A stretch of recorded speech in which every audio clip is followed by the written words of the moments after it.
Good evening बच्चों, कैसे हो आप सभी। First of all happy Republic day. कल हमने 11th क्लास का फंडामेंटल स्टार्ट किया था। आई होप आपको समझ में आ गया होगा।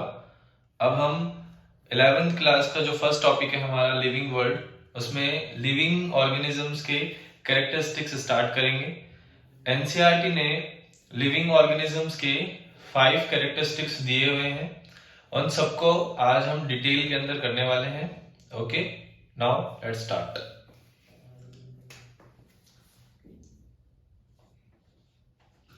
Characters of living organism.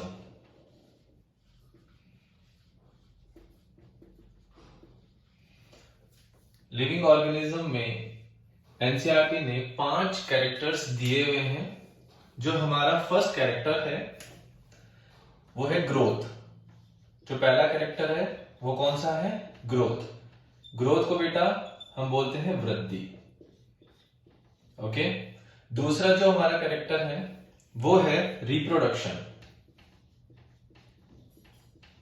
Reproduction reproduction को हम बोलते हैं जनन।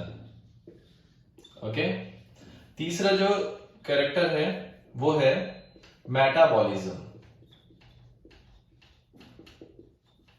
मेटाबॉलिज्म को बोलते हैं उपापचय। ओके, चौथा जो कैरेक्टर है वो है cellular organisation. Cellular organisation means कोशिकीय संगठन। ओके, और लास्ट और फिफ्थ जो कैरेक्टर है वो है कॉन्शियसनेस। कॉन्शियसनेस को हम बोलते हैं चेतना। तो एनसीईआरटी ने 5 कैरेक्टर्स को डेमोन्स्ट्रेट किया है। First is growth, second is reproduction, third is metabolism, fourth is cellular organisation and fifth is consciousness. Okay, तो हम बात करें ग्रोथ और रिप्रोडक्शन की, तो एनसीईआरटी कहती है कि ग्रोथ और रिप्रोडक्शन जो है वो नॉन डिफाइनिंग कैरेक्टर है। कौन से कैरेक्टर है? Non defining character. Growth and reproduction कौन से कैरेक्टर है? Non defining character.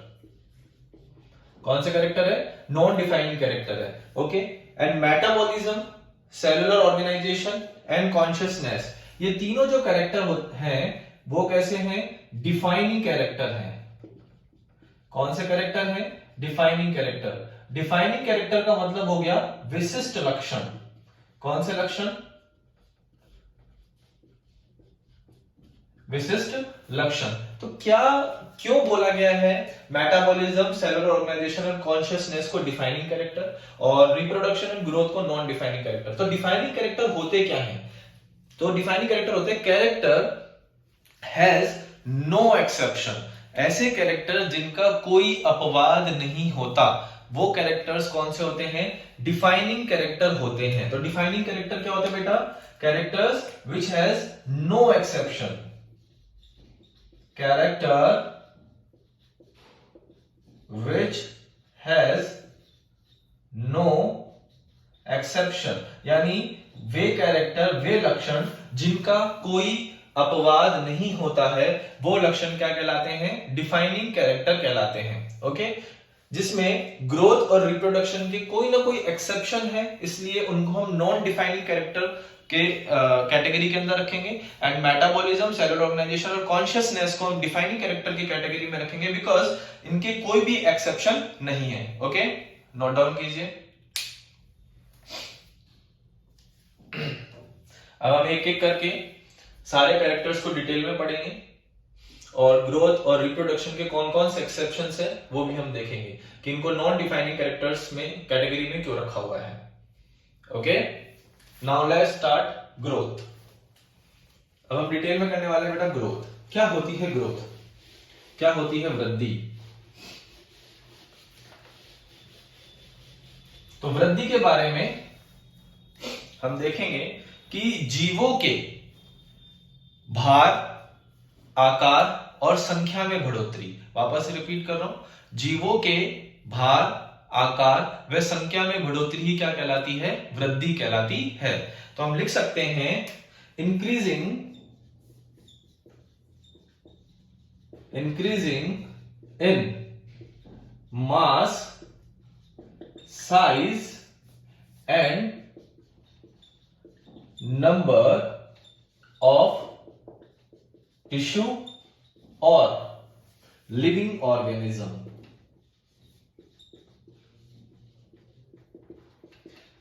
Okay, increasing in mass यानी भार में बढ़ोतरी, साइज यानी आकार में बढ़ोतरी, नंबर यानी संख्या में बढ़ोतरी, वही क्या कहलाती है बेटा?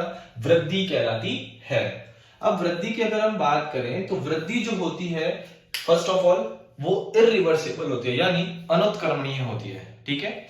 दूसरा, वृद्धि जो होती है वो कैसे होती है? स्थायी होती है, परमानेंट होती है। तो जो सेकंड लाइन जो इंपॉर्टेंट है वो क्या है कि वृद्धि जो है वो कैसी है? इरिवर्सिबल। वृद्धि कैसी है? इरिवर्सिबल है, अनुत्क्रमणीय है, और वृद्धि परमानेंट है यानी स्थायी है। ओके। अब एनसीईआरटी जो मोस्ट इंपॉर्टेंट लाइन एनसीईआरटी वो क्या है कि संख्या में बढ़ोतरी और भार में बढ़ोतरी, संख्या में बढ़ोतरी और भार में बढ़ोतरी वृद्धि के द्वियुग्मी लक्षण है। ये नीट कई बार क्वेश्चन पूछ चुका है कि वृद्धि के द्वियुग्मी लक्षण कौन से हैं? तो वृद्धि के द्वियुग्मी लक्षण कौन कौन से हैं? संख्या में बढ़ोतरी और भार में बढ़ोतरी। ओके, तो द्वियुग्मी लक्षण कौन से हैं? इंक्रीजिंग इन नंबर एंड मास। ठीक है, ये क्या है? ट्वेन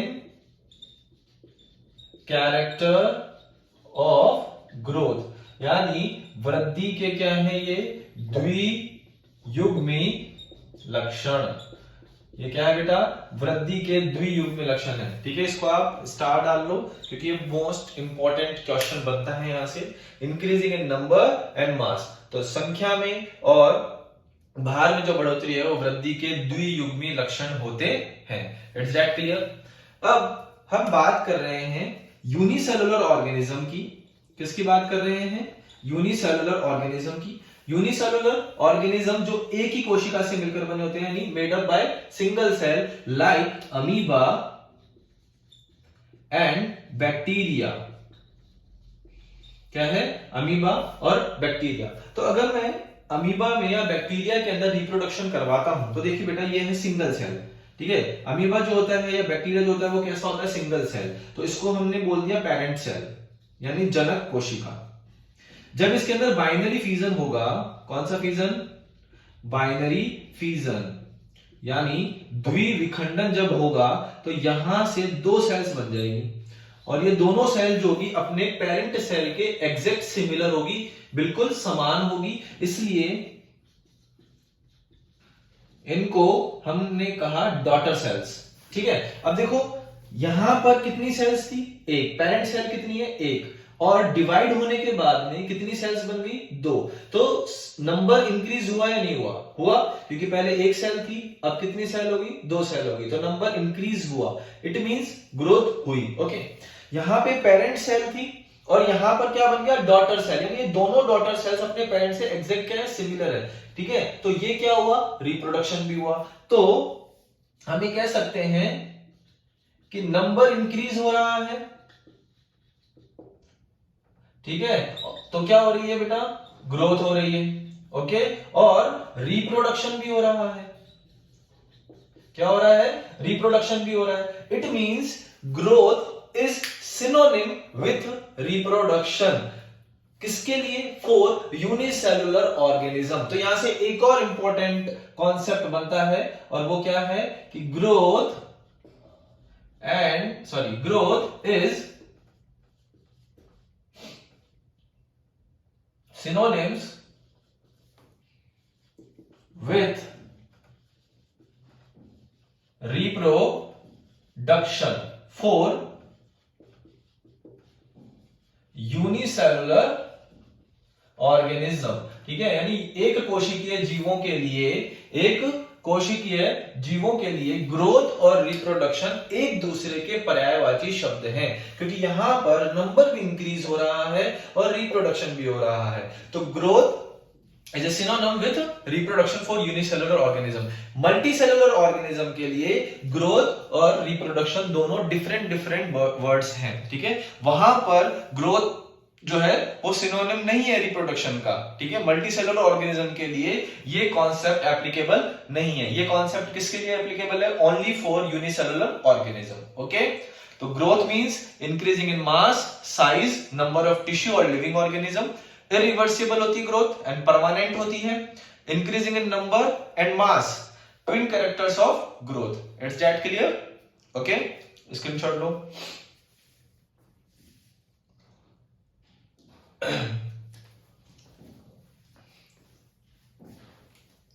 ठीक है, अब देखो आगे चलते हैं।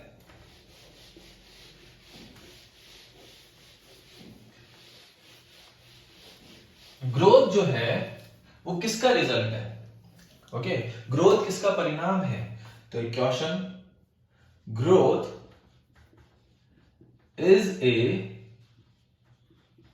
Result of metabolism. ग्रोथ जो है किसका परिणाम होता है? ग्रोथ परिणाम होता है उपापचय का। किसका परिणाम होता है? ग्रोथ उपापचय का परिणाम होता है, ठीक है। अब ये उपापचय क्या है, ये मेटाबॉलिज्म क्या है? उपापचय mean sum of total chemical reaction which is occurring in our body, यानी हमारे शरीर में होने वाली समस्त जैव रासायनिक क्रियाओं का योग ही क्या कहलाता है? उपापचय कहलाता है, मेटाबॉलिज्म कहलाता है, ठीक है। तो ग्रोथ किसका रिजल्ट हो गया बेटा? मेटाबॉलिज्म का। ओके, अब मेटाबॉलिज्म जो होता है वो क्या होता है भाई? मेटाबॉलिज्म होता है एनाबॉलिज्म एंड कैटाबॉलिज्म। मेटाबॉलिज्म क्या होगा? एनाबॉलिज्म एंड कैटाबॉलिज्म, ठीक है। एनाबॉलिज्म को हिंदी के अंदर हम कहते हैं उपचय, ओके, और कैटाबॉलिज्म को हम बोलते हैं अपचय। ओके, एनाबॉलिज्म मींस होता है, एनाबॉलिज्म का मतलब होता है सिंथेसिस यानी संश्लेषण, ओके, और कैटाबॉलिज्म का मतलब होता है ब्रेक डाउन यानी विघटन। ओके, अगर केमिकल रिएक्शन में कोई प्रोडक्ट बन रहा है, कोई भी उत्पाद बन रहा है, तो वो कौन सी रिएक्शन होगी? एनाबॉलिज्म रिएक्शन होगी। और किसी भी केमिकल रिएक्शन में कोई प्रोडक्ट टूट रहा है या उसका ब्रेक डाउन हो रहा है, तो उसको हम क्या बोलते हैं? कैटाबॉलिज्म। इसके कुछ एग्जांपल्स के थ्रू इनको समझते हैं। एनाबॉलिज्म की अगर हम बात करें तो इसके एग्जांपल है लाइक फोटोसिंथेसिस। फोटोसिंथेसिस, तो देखो इसके अंदर क्या होगा? फोटोसिंथेसिस के अगर हम रिएक्शन देखते हैं तो 6CO2, 12H2O, C6H12O6 plus 6H2 and 6O2। Okay, तो यहां पर देखो बेटा, यहां पर कार्बन डाइऑक्साइड और वाटर, ठीक है, ये दोनों रिएक्ट कर रहे हैं और किसका फॉर्मेशन कर रहे हैं? ग्लूकोज का फॉर्मेशन कर रहे हैं। किसका फॉर्मेशन कर रहे हैं? ग्लूकोज का। इट मींस इस रिएक्शन में प्रोडक्ट बन रहा है, ठीक है। किस फॉर्म में बन रहा है? ग्लूकोज की फॉर्म में बन रहा है। इट मींस ये कौन सी रिएक्शन होगी? एनाबॉलिज्म रिएक्शन होगी, ठीक है। इसका दूसरा एग्जांपल हम पढ़ सकते हैं प्रोटीन सिंथेसिस, ठीक है। तो जहां पर भी प्रोडक्ट बनेगा वो रिएक्शन कौन सी होगी बेटा? एनाबॉलिज्म। वो रिएक्शन कौन सी होगी? एनाबॉलिज्म। कैटाबॉलिज्म के अगर हम एग्जांपल देखते हैं तो इसका हम फर्स्ट एग्जांपल देखते हैं रेस्पिरेशन यानी श्वसन। क्या होता है? रेस्पिरेशन, इट मींस श्वसन। अगर मैं इसकी रिएक्शन देखूं तो इसकी रिएक्शन होती है C6H12O6 plus 6O2, 6CO2 plus 6H2O। Okay, तो यहां पर देखो ये ग्लूकोज का जो मॉलिक्यूल है ये ब्रेक हो रहा है कार्बन डाइऑक्साइड एंड वाटर के अंदर। इट मींस यहां पर ब्रेक डाउन हो रहा है, तो ये रिएक्शन कैसी हो जाएगी? कैटाबॉलिज्म। तो रेस्पिरेशन जो है वो क्या है? कैटाबॉलिज्म। इसका दूसरा एग्जांपल हम दे सकते हैं बेटा डाइजेशन यानी पाचन।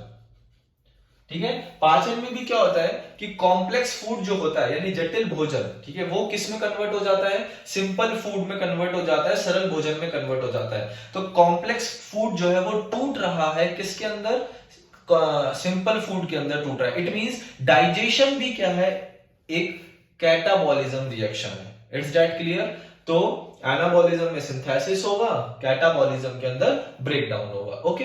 अब यहां से एक छोटा सा इंपॉर्टेंट कॉन्सेप्ट है, वो ये है कि अगर बॉडी के अंदर एनाबॉलिज्म की रेट को हम ज्यादा कर दें, ठीक है, और कैटाबॉलिज्म की रेट को हम क्या कर दें, कम कर दें, तो बेटा क्या होगी, तो डेफिनेटली क्या होगी, ग्रोथ होगी। क्या होगी, डेफिनेटली ग्रोथ होगी। इसका जस्ट अगर हम उल्टा कर दें कि एनाबॉलिज्म की रेट को हम कर देते हैं कम, ठीक है, और कैटाबॉलिज्म की रेट को हम कर देते हैं ज्यादा, तो होगी बेटा डी ग्रोथ। क्या हो जाएगी, डी ग्रोथ। डी ग्रोथ का मतलब होता है वृद्धि का ह्रास, ठीक है। क्या होती है डी ग्रोथ, डी ग्रोथ का मतलब होता है कि बॉडी के अंदर जो रिजर्व फूड है, जो संचित भोजन है, उसकी कमी हो जाएगी, ठीक है। डी ग्रोथ का मतलब क्या हो गया, रिजर्व फूड की कमी होना। बॉडी के अंदर रिजर्व फूड क्या हो जाएगा, कम। और रिजर्व फूड कम क्यों होता है, क्योंकि बॉडी को किसकी रिक्वायरमेंट है, एनर्जी की। जब भी कोई प्रोडक्ट टूटेगा तो क्या रिलीज होती है, एनर्जी रिलीज होती है, ठीक है। तो डी ग्रोथ का मतलब ये हो गया कि बॉडी के अंदर रिजर्व फूड की कमी हो जाएगी, ठीक है, शॉर्टेज हो जाएगी। और रिजर्व फूड की कमी होने का जो रीजन है वो क्या है कि बॉडी को किसकी रिक्वायरमेंट हो रही है, एनर्जी की। इसलिए वो प्रोडक्ट को क्या कर रहा है, ब्रेक डाउन कर रहा है, ठीक है। तो जब एनाबॉलिज्म की रेट को ज्यादा और कैटाबॉलिज्म की रेट को हम कम कर देते हैं तो ग्रोथ होती है। एनाबॉलिज्म की रेट को कम और कैटाबॉलिज्म की रेट को हम ज्यादा कर देते हैं तो क्या होती है बेटा, डी ग्रोथ होती है। ओके, इसका स्क्रीनशॉट लीजिए। आप particular time to time notes तैयार करते रहिए।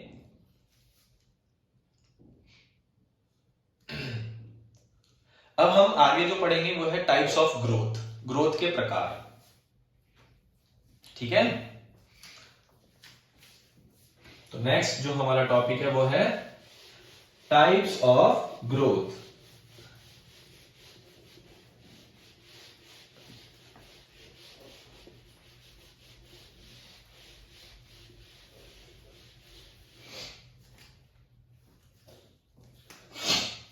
Types of growth. ओके, तो ग्रोथ का जो पहला टाइप है वो है इंट्रिंसिक ग्रोथ।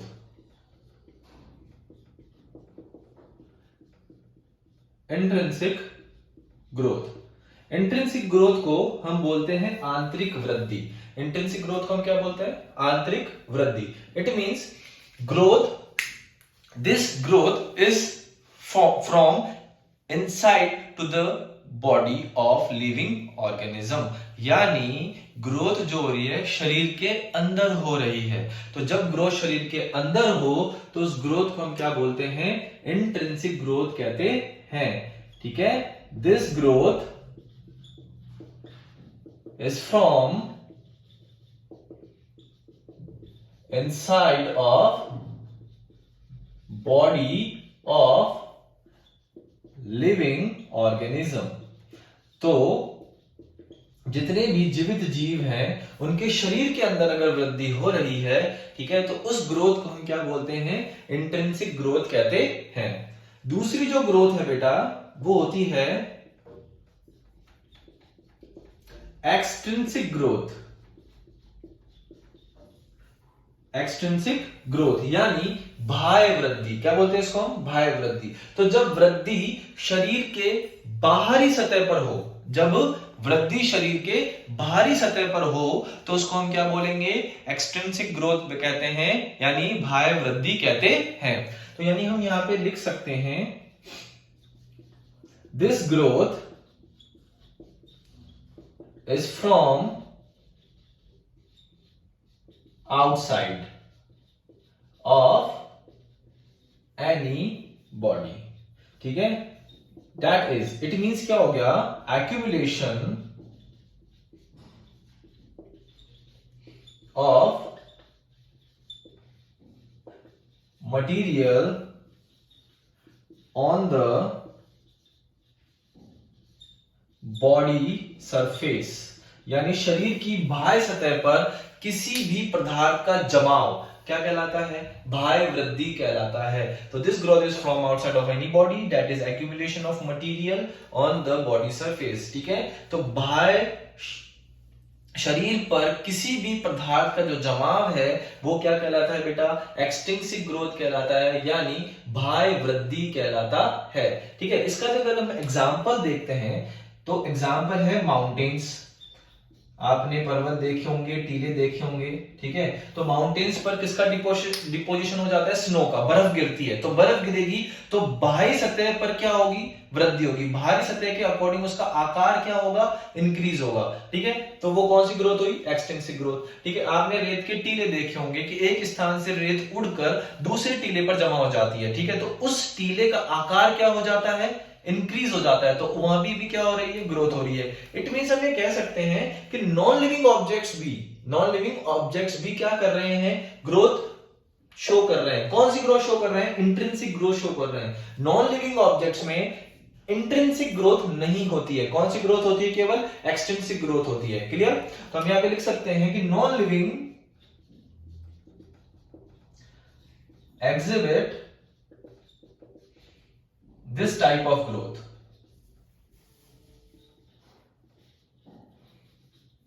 ओके, और इसका एग्जाम्पल हमने आपको बता दिया। In mountains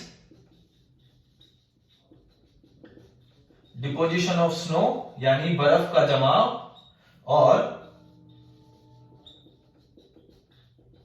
deposition of sand, यानी मिट्टी का या रेत का जमाव। It's that clear? तो मैं वापस रिपीट कर देता हूं। आंतरिक वृद्धि शरीर के अंदर होती है। ठीक है, बाह्य वृद्धि शरीर के बाहर होती है, या फिर हम कह सकते हैं कि बाहरी सतह पर किसी भी पदार्थ का जमाव बाह्य वृद्धि कहलाता है। और नॉन लिविंग जो होते हैं वो बाह्य वृद्धि प्रदर्शित करते हैं, यानी deposition of snow and deposition of sand on mountains, which is the example of extrinsic growth. Intrinsic growth केवल लिविंग ऑर्गेनिज्म प्रदर्शित करते हैं। ठीक है, और एक्सटेंसिव ग्रोथ जो है यानी बाह्य वृद्धि है वो नॉन लिविंग ऑब्जेक्ट्स भी प्रदर्शित करते हैं। It's that clear? Note down कीजिए।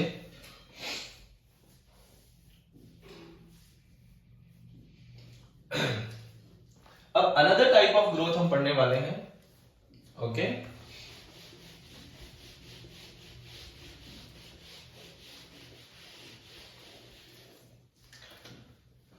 तो इसके अंदर सबसे पहला है लिमिटेड ग्रोथ। कौन सी ग्रोथ है? लिमिटेड ग्रोथ को हम बोलते हैं सीमित वृद्धि। लिमिटेड ग्रोथ को हम क्या बोलेंगे? सीमित वृद्धि। ठीक है, सीमित वृद्धि का मतलब ये हो गया कि वृद्धि जब सीमित हो जाए। ठीक है, वृद्धि जो है एक पर्टिकुलर एज पर आने के बाद क्या हो जाए? रुक जाए। उसी को हम क्या बोलते हैं? लिमिटेड ग्रोथ कहते हैं, सीमित वृद्धि कहते हैं। The growth which occur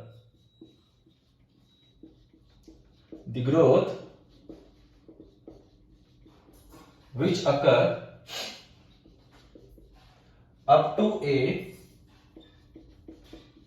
certain age.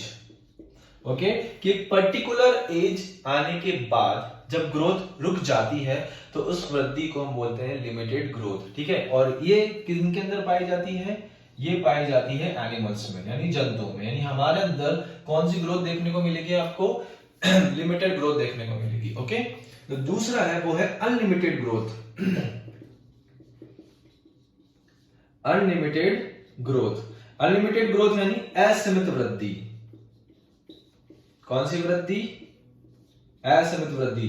असीमित वृद्धि क्या होती है? कि ऐसी वृद्धि जो जीवन पर्यंत लगातार चलती रहती है। जीवन पर्यंत लगातार चलती रहती है, वो वृद्धि क्या कहलाती है? अनलिमिटेड ग्रोथ कहलाती है। ओके, तो growth which occur continuously throughout their life span. Life span का मतलब होता है जीवन काल, यानी जीवन पर्यंत लगातार जब ग्रोथ चलती रहती है तो उसको हम बोलते हैं अनलिमिटेड ग्रोथ। और अनलिमिटेड ग्रोथ का जो बेटा एग्जांपल है वो है प्लांट्स। अनलिमिटेड ग्रोथ का एग्जांपल है बेटा प्लांट्स। अब इसका एक एक्सेप्शन है, ठीक है, यहां से एक कॉन्सेप्ट निकलता है, ठीक है। देखो लिमिटेड ग्रोथ है, इसका मतलब सेल डिवीजन तो बंद हो गया, सेल डिवीजन बंद हो गया तो ग्रोथ भी क्या होगी, बंद होगी।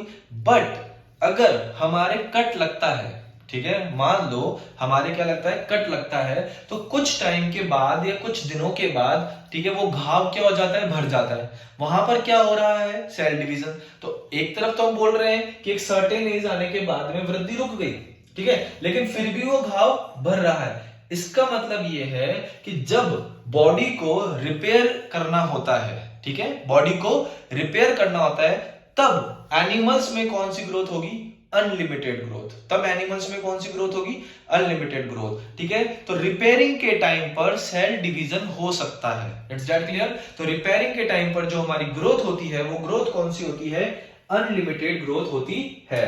तो हम यहां पे एक स्टार पॉइंट लगा के लिख सकते हैं कि सेल डिवीजन यानी कोशिका विभाजन होता है, ठीक है, किसके लिए, रिपेयर के लिए। Cell division occurs for repair,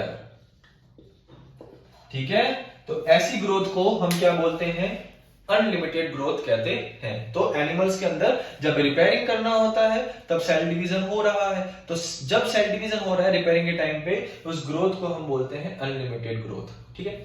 अब बेटा यहां से एक क्वेश्चन पुट हो रहा है, वो क्वेश्चन हो रहा है, तो सबसे पहले हमको ये बताना है, फर्स्ट क्वेश्चन जो पुट हो रहा है वो ये है, क्या ग्रोथ नॉन डिफाइनिंग कैरेक्टर है या डिफाइनिंग कैरेक्टर है, ठीक है। फर्स्ट क्वेश्चन क्या पुट हो रहा है कि ग्रोथ नॉन डिफाइनिंग कैरेक्टर है, डिफाइनिंग कैरेक्टर है, ठीक है।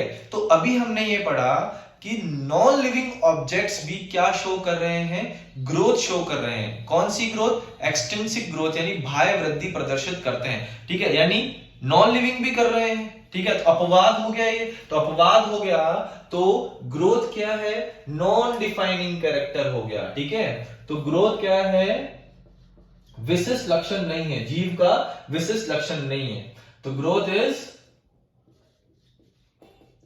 नॉन डिफाइनिंग कैरेक्टर, यानी जीवों का विशिष्ट लक्षण नहीं होता है ग्रोथ। लेकिन अगर क्वेश्चन में यह आ जाए कि क्या इंट्रिंसिक ग्रोथ यानी आंतरिक वृद्धि जीवों का विशिष्ट लक्षण है, ठीक है, तब आपका आंसर होगा yes, intrinsic growth is a defining character of living organism. क्यों, क्योंकि इंट्रिंसिक ग्रोथ जो है केवल और केवल किसके अंदर हो रही है, लिविंग ऑर्गेनिज्म के अंदर हो रही है, ठीक है। तो यहां पर क्वेश्चन घुमा के पूछ सकता है, तो आपको कंफ्यूज नहीं होना है। अगर आपसे इंट्रिंसिक ग्रोथ के बारे में पूछ रहा है, किसके बारे में पूछ रहा है, इंट्रिंसिक ग्रोथ के बारे में पूछ रहा है, तो इंट्रिंसिक ग्रोथ जो है वो कौन सा कैरेक्टर है, डिफाइनिंग कैरेक्टर है। कौन सा कैरेक्टर है, डिफाइनिंग, ठीक है।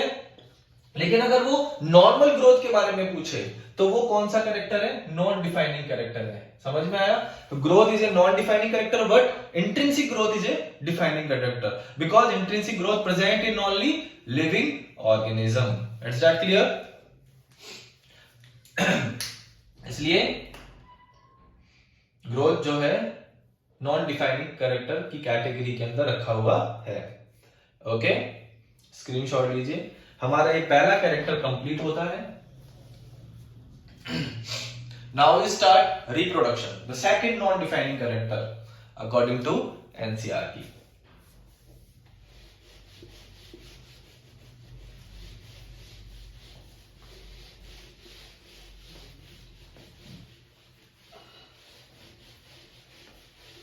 ओके, तो हमारा जो सेकंड कैरेक्टर है वो है रिप्रोडक्शन। रिप्रोडक्शन को हम बोलते हैं जन्म। क्या होता है जन्म, अपने समान संतति पैदा करना ही क्या कहलाता है, जन्म कहलाता है, ठीक है। प्रोड्यूस ऑफ स्प्रिंग, ठीक है, यानी संततियों को पैदा करना ही क्या कहलाता है, रिप्रोडक्शन कहलाता है, ठीक है। तो अगर लिख सकते हैं the production of offspring, यानी संततियों का निर्माण ही क्या कहलाता है? जनन कहलाता है। तो आप मुझे बताइए, क्या लिविंग ऑब्जेक्ट्स भी जनन करते हैं? क्या ये मार्कर रिप्रोडक्शन करके 2 मार्कर में कन्वर्ट हो सकता है? नहीं हो सकता है। It means non living objects never reproduce. Non living objects never reproduce. It means जो नॉन लिविंग थिंग्स होती है, यानी जो निर्जीव वस्तुएं होती है, वो जनन प्रदर्शित नहीं करती है। जैसे कि हमने ग्रोथ में पढ़ा कि ग्रोथ इज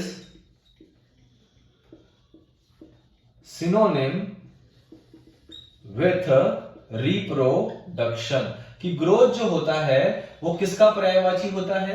रिप्रोडक्शन का पर्यायवाची होता है। किसके लिए? यूनिसेलुलर ऑर्गेनिज्म के लिए या मल्टीसेलुलर ऑर्गेनिज्म के लिए? तो आपका आंसर क्या होगा? For unicellular organism.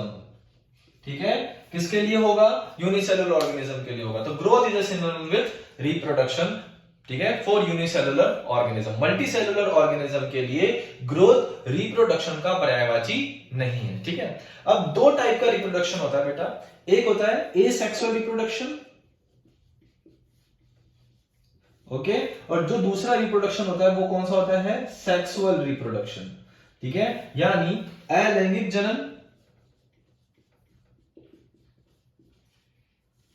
ठीक है, और जो दूसरा होता है वो कौन सा होता है? लैंगिक जनन। तो 2 टाइप के हमारे रिप्रोडक्शन होते हैं। अब क्या डिफरेंस होता है लैंगिक जनन में और अलैंगिक जनन में? ठीक है, तो अगर हम नॉर्मल डिफरेंसेस देखें, इसको हम डिटेल में पढ़ेंगे आगे वाले चैप्टर्स के अंदर। अभी हम जनरली थोड़ा समझा देते हैं कि what is the difference between asexual and sexual reproduction. तो एसेक्सुअल रिप्रोडक्शन में केवल एक जनक की भागीदारी होती है, यानी ये कैसा होता है? यूनिपेरेंटल। केवल इसके अंदर एक ही जनक भाग लेता है। ठीक है, और जो सेक्सुअल रिप्रोडक्शन होता है वो होता है बाइपेरेंटल, यानी इसके अंदर कितने जनक भाग लेते हैं? 2 जनक की भागीदारी होती है, 2 जनक भाग लेते हैं। तो एसेक्सुअल रिप्रोडक्शन यूनिपेरेंटल होता है, यानी एक जनक की भागीदारी होती है। सेक्सुअल रिप्रोडक्शन बाइपेरेंटल होता है, यानी 2 जनकों की भागीदारी होती है। ठीक है, एसेक्सुअल रिप्रोडक्शन में गैमेट्स यानी युग्मकों का निर्माण हो भी सकता है और नहीं भी हो सकता है। ठीक है, एसेक्सुअल रिप्रोडक्शन में मे और may not formation of gametes, यानी इसके अंदर युग्मकों का निर्माण हो भी सकता है और नहीं भी हो सकता। जबकि इसके अंदर क्या होता है? फॉर्मेशन ऑफ गैमेट्स, यानी फॉर्मेशन होता है युग्मकों का, युग्मक बनते हैं। ठीक है, इसमें क्या बनते हैं? युग्मक बनते हैं। ठीक है, नेक्स्ट अगर हम बात करते हैं तो यहां पर फ्यूजन ऑफ गैमेट्स नहीं होता। No fusion of gametes. Fusion of gametes का मतलब हो गया यहां पर युग्मकों का संयोजन नहीं होता। ठीक है, नर युग्मक और मादा युग्मक, मेल गैमेट्स और फीमेल गैमेट्स। तो मेल गैमेट और फीमेल गैमेट का संयोजन क्या कहलाता है? निषेचन कहलाता है, फर्टिलाइजेशन कहलाता है। और फर्टिलाइजेशन प्रोसेस यानी निषेचन वाली जो प्रोसेस है वो एसेक्सुअल रिप्रोडक्शन के अंदर क्या होती है? एब्सेंट होती है। जबकि सेक्सुअल रिप्रोडक्शन के अंदर फ्यूजन ऑफ गैमेट्स होता है।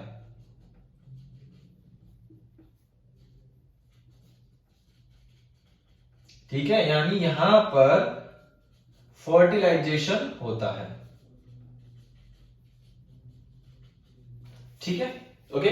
नेक्स्ट अगर हम बात करें एसेक्सुअल रिप्रोडक्शन में क्लोन जो है उनका फॉर्मेशन होता है।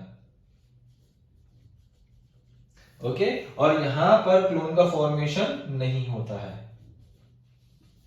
अब ये क्लोन क्या होता है? क्लोन किसका रिजल्ट है? Clone is a result of asexual reproduction. Clone क्या होते हैं कि अलैंगिक जनन के परिणाम स्वरूप अलैंगिक जनन के परिणाम स्वरूप बनने वाली जो संतति है वो आकारिकी व अनुवांशिकी रूप से अपने जनक के समान होती है। ठीक है, क्लोन क्या होगा? द ऑफस्प्रिंग, ठीक है, which is result of asexual reproduction are similar to their parent. ठीक है, किसके कंपैरिजन में? मॉर्फोलॉजिकली और जेनेटिकली। तो मॉर्फोलॉजिकली यानी genetically similar to their parent, it's called clone. The offspring is similar to morphologically and genetically to their parent, it's called clone. ठीक है, तो अनुवांशिकी और आकारिकी रूप से जब संतति अपने जनक के समान हो तो उसको हम कहते हैं क्लोन। और clone is a result of asexual reproduction, यानी अलैंगिक जनन का परिणाम होता है, जबकि सेक्सुअल रिप्रोडक्शन के दौरान क्लोन नहीं बनता है। यानी जो भी संतति बनेगी वो अपने जनक से बिल्कुल क्या होगी? डिफरेंट होगी। इसलिए सेक्सुअल रिप्रोडक्शन में वेरिएशंस आते हैं, विभिन्नताएं आती है, तो यहां पर आपको विभिन्नताएं देखने को मिलेगी। ठीक है, जबकि एसेक्सुअल रिप्रोडक्शन में वेरिएशन नहीं आएंगे।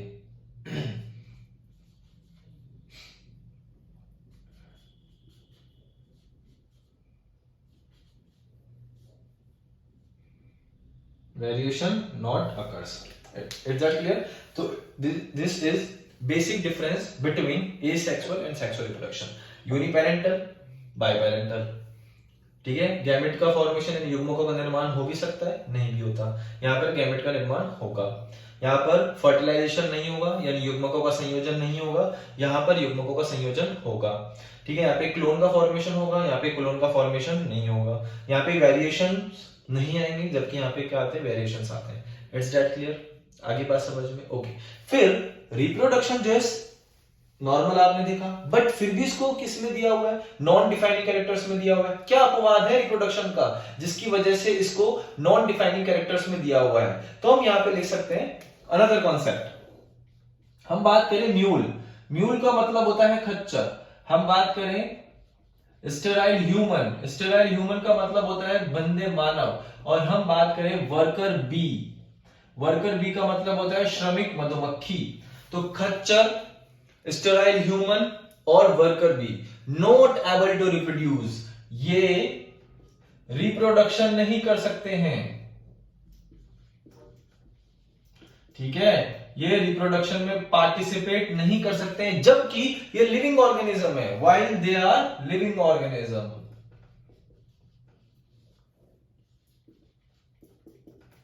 जबकि कैसे हैं? ये लिविंग ऑर्गेनिज्म है, यानी जीवित होने के बाद भी ये रिप्रोडक्शन में पार्टिसिपेट नहीं कर रहे हैं। इसलिए रिप्रोडक्शन को हम कहते हैं नॉन डिफाइनिंग कैरेक्टर। सो reproduction exhibit non defining. Clear? अब ये म्यूल क्या होता है? ठीक है, ये भी हम देख लेते हैं कि खच्चर क्या होता है। ओके, अभी हम करते हैं इसको भी कि खच्चर का जो फॉर्मेशन होता है वो कैसे होता है। ओके, तो इस प्रोसेस के थ्रू हमें पता चला कि कुछ लिविंग ऑर्गेनिजम्स ऐसे हैं, ठीक है, जो रिप्रोडक्शन नहीं कर सकते हैं। इसलिए रिप्रोडक्शन को हम किसके अंदर लेते हैं? नॉन डिफाइनिंग कैरेक्टर में लेते हैं। आगे बात समझ में? तो रिप्रोडक्शन का भी क्या हो गया? एक्सेप्शन हो गया। ठीक है, नोट डाउन कीजिए।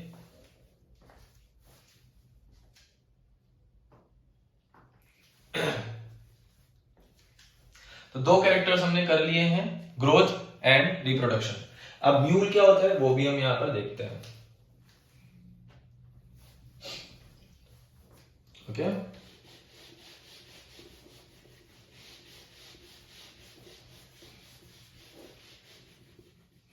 कि जो म्यूल है उसका फॉर्मेशन कैसे हो रहा है, क्योंकि कई बार क्वेश्चन पूछा जा सकता है। तो देखिए, म्यूल जो होता है वो हाइब्रिड होता है बेटा। किसका हाइब्रिड होता है? हॉर्स, ओके, और डोंकी। ठीक है, हॉर्स तो क्या होगी? फीमेल। फीमेल हॉर्स, जिसको हम क्या बोलते हैं बेटा? मेयर, घोड़ी। ठीक है, और डोंकी कैसा होगा? मेल। और मेल डोंकी को हम बोलते हैं जैक। ओके, तो फीमेल हॉर्स यानी मेयर और मेल डोंकी यानी जैक, जब दोनों का क्रॉस होता है यानी दोनों का हाइब्रिडाइजेशन होता है तब बनता है म्यूल यानी खच्चर। तब क्या बनता है बेटा? खच्चर। और खच्चर जो होता है वो होता है स्टेराइल। स्टेराइल यानी होता है बंद, यानी ये जो है रिप्रोडक्शन नहीं कर सकते हैं। क्लियर? एक ऐसा ही आपने नाम सुना होगा हिनी, ठीक है, इट्स अनदर टाइप ऑफ खच्चर। ठीक है, तो ये इसमें क्या होता है, इसमें मेल तो होगा हॉर्स, मेल हॉर्स को अपन बोलते हैं स्टेलियन, ठीक है, और फीमेल जो होगी वो होगी डोंकी, और इसको हम बोलते हैं जैनी। फीमेल डोंकी को हम क्या बोलेंगे? जैनी। मेल हॉर्स को हम बोलेंगे स्टेलियन। जब दोनों को क्रॉस करवाएंगे तब किसका फॉर्मेशन होता है? हिनी का फॉर्मेशन होता है। और हिनी इज ऑल्सो स्टेराइल। हिनी भी कैसी होती है? बंदे होती है, यानी ये भी रिप्रोडक्शन में पार्टिसिपेट नहीं कर सकती। तो लिविंग होने के बाद में भी ये रिप्रोडक्शन नहीं कर पा रहे हैं, इसलिए रिप्रोडक्शन को हम कहते हैं non defining character. It's that clear? तो आज हमने दो कैरेक्टर्स पढ़े हैं, growth and reproduction, and both are non defining characters of living organism. ठीक है, नेक्स्ट जो हमारी क्लास होगी उसके अंदर हम बाकी के 3 कैरेक्टर्स को लेंगे, मेटाबॉलिज्म, सेलुलर ऑर्गेनाइजेशन और कॉन्शियसनेस। और ये तीनों कैरेक्टर्स जो है वो कैसे हैं? डिफाइनिंग कैरेक्टर्स हैं। Okay, thank you so much.